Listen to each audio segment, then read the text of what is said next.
On a Presonus Studio One forum, someone was asking what's the best echo effect to use to recreate the drum sound that John Bonham got on one of the Levee Breaks.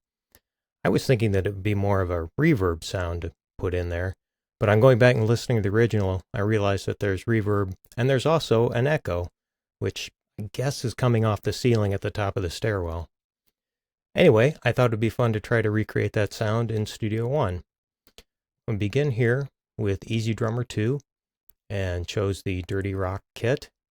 Here we have the Ludwig Vistalite kick, which I lowered the pitch on a little bit to try to get it to sound right. And then for snare, we've got the Gretsch Chrome over Brass, which sounded closest. And finally on the hi-hat, really didn't have many choices here, and also struggled with getting the right articulation.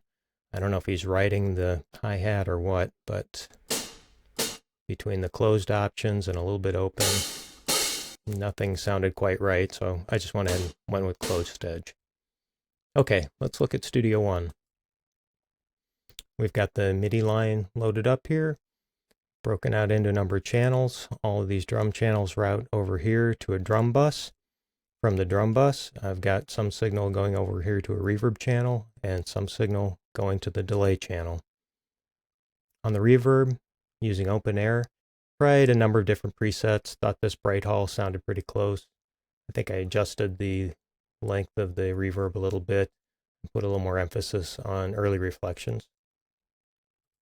On the delay channel, I put in an EQ, wanted to roll off some of the low thump of the kick drum, because it seems like it's mostly the snare that's bouncing back.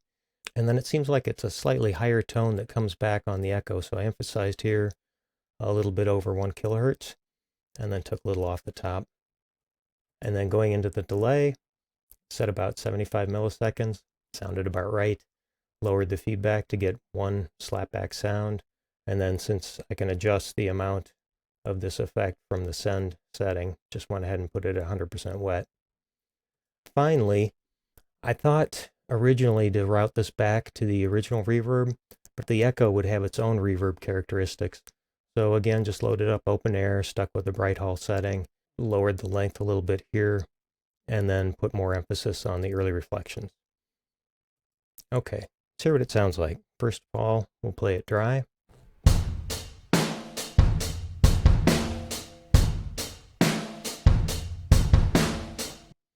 And now we'll hear it with the reverb.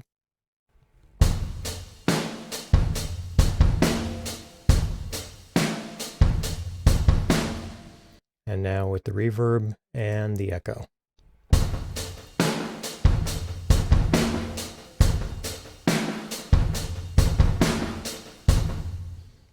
There you go. That's it. There's certainly a lot of fine-tuning that could be done on this. If anyone has any suggestions, I'm open to anything you got.